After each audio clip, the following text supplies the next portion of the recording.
Hi, I'm Dr. Adam Forbes and I'm a forest ecologist. Here we've got a three-part series focusing on the tree species Kauri.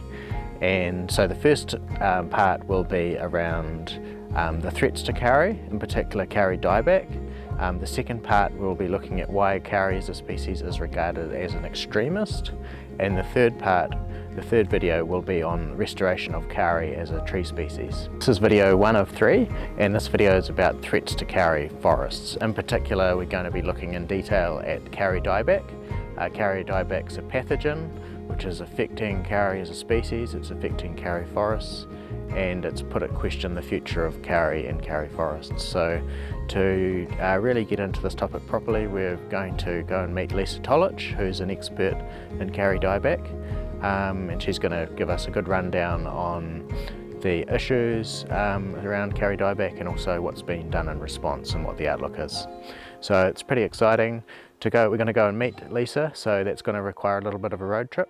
So come with me and let's go and meet Lisa and talk about threats to the forest and Kauri dieback.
Kia ora.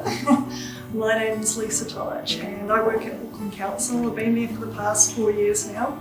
I'm their plant pathogens lead and look after a portfolio of about 106 mil across 10 years, mainly for the protection of Kauri in terms of the fight against Kauri dieback disease, but also for things like myrtle rust as well, which has been a threat to quite a few of our rākau rangatira here, not just in Tamaki Makaurau, but across New Zealand for the past 4 years. So I was fortunate to be the director of the Kauri Museum between 2014 and 2018.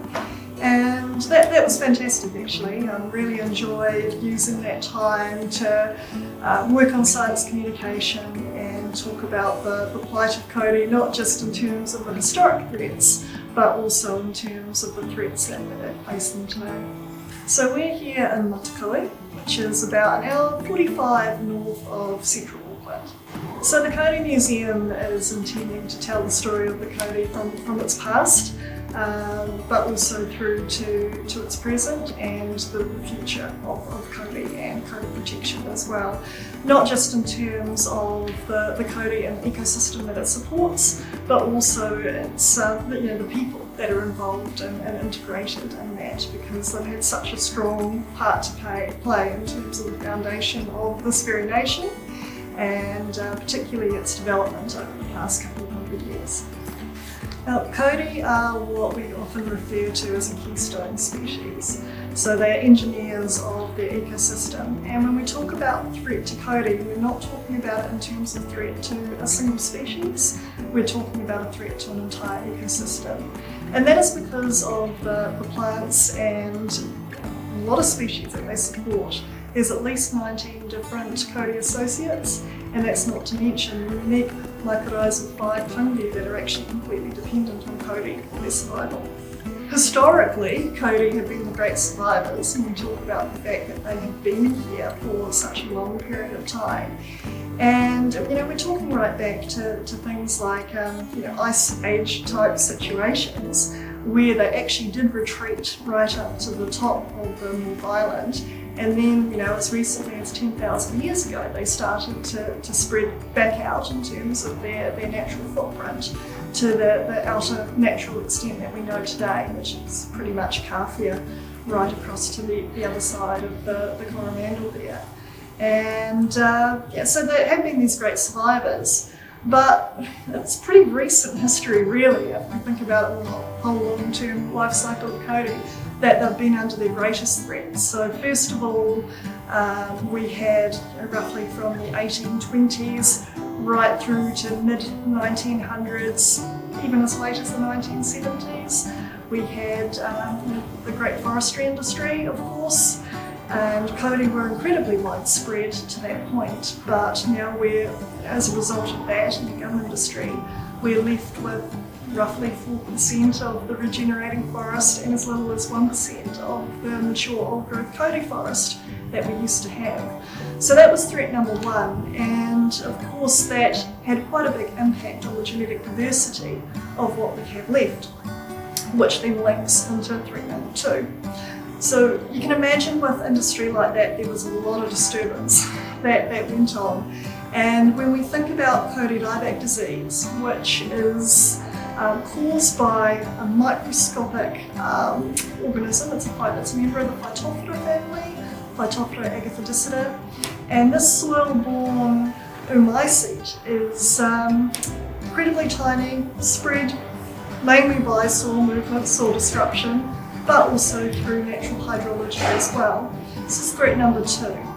And it was first discovered back in the 1970s, misidentified for one of its other family members at the time. This was on Aotea, Great Barrier Island, and it was misidentified as Phytophthora haviae, which was something that was understood at the time. And if we fast forward a few more years to late 2000s, people started to notice that there was something going on in the Waitakere Ranges, and they were noticing a lot of dieback of canopy, and they started to notice a lot of this common symptomology around the collar of the trees, which is often referred to as collar rot. Now, isolates were taken, and when it was actually looked under microscopy, they realised it wasn't something that we knew of or had any understanding of before. It was quite distinct in its own right. And different research took place, and basically this new to science organism, they could infect seedlings, Kauri of a number of different age classes, and predominantly it would kill them all. So it was given the name Phytophthora agathodicida. It did have an interim name that people are familiar with potentially as PTA, Phytophthora taxon australis, I think it was. And this was a real problem. And when you started to look at what was happening in the Waitakere Ranges and what had been happening over a relatively short space in time, we were starting to see a lot of large tracts of areas be affected by this microorganism, and people got very concerned.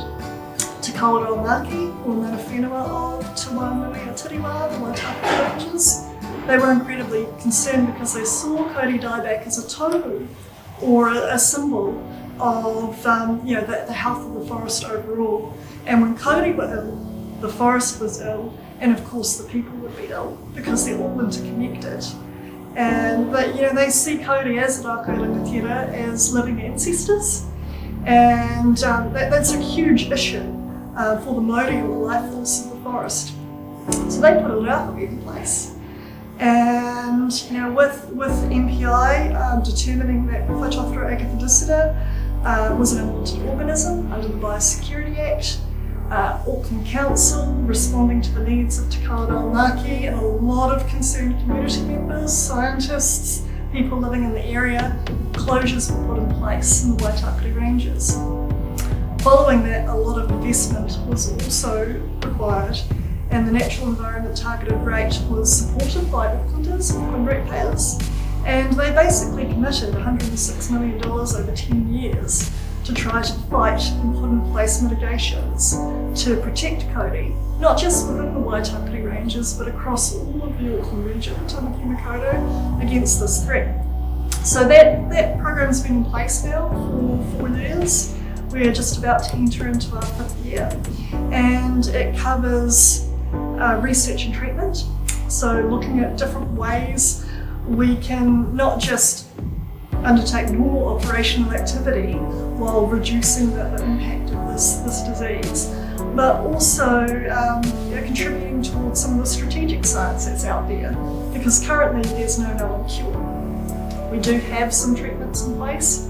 We've borrowed them from the horticultural industry. Think avocados, they also suffer from Phytophthora. So we've been able to borrow things like phosphite treatment to see what happens on an individual tree basis, but what also happens if we're treating entire stands. And we're monitoring those over time. We've undertaken quite a bit of surveillance and monitoring work. That actually started way back in 2010. And there's been 2 subsequent surveys since then, just to see what continues to happen in the Waitakere Ranges as a key site. And one of the reasons that ongoing monitoring is important is that there's a very long latency period between infection of the organism through to when you're actually seeing symptomology or disease expression within the tree itself. Could be up as long as 15 years or more. So it's a long-term investment in that space. We're also doing things like trying to find that balance between recreational needs but also conservation. So if you think about the forest space, people getting out there enjoying the great outdoors, they need to think about what their impacts, their footprints are having on these forests. And we can assist with that. We can look overseas and see what best practices around how we deal with tracks, how we protect those really sensitive Kauri feeding routes. They don't like to be walked over, so can we put in place certain track mitigations that create a protective layer in between our feet and the whenua, the land. So that's something council's invested quite a bit of money in. The rest of the program across Kauri lands are following suit as well. And that's very much about minimising that impact. The second thing it does though is we consider not just spread between sites, but also catchments within the forest itself. So you may have different areas where the pathogen is, other catchments where it's not. So we're very keen to prevent the spread between those catchments. And we can do that by focusing on hygiene measures. So we look at cleaning of footwear and gear that we take with us to the forest, but also track surfaces that actually prevent the spread of mud from point A through to point B. So that's really important as well. Plus we get to go out in all weather, all seasonal weather, and can enjoy our ngāhere in our forest. There's still probably quite a few gaps in terms of our knowledge that we're seeking to fill, but yeah, the outlook is not completely dire.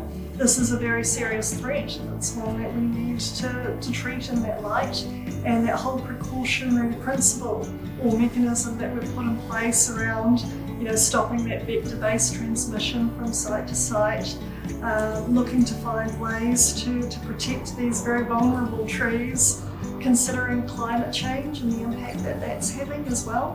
There's definitely hope, even though we've got a reduced junior pool, post some of the historic threats that Kauri have had to face, and there is definitely hope there.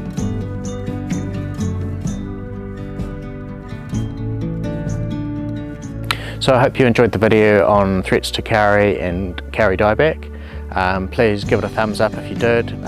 Ask me any questions in the comments. Remember to share the video, and also importantly remember to subscribe so you get notified of future episodes. If you enjoyed this video, remember there's 2 more coming on the topic. There's the video about why Kauri is regarded as an extremist, and also about restoration of Kauri as a species. Stay tuned and see you in those videos. Thanks very much.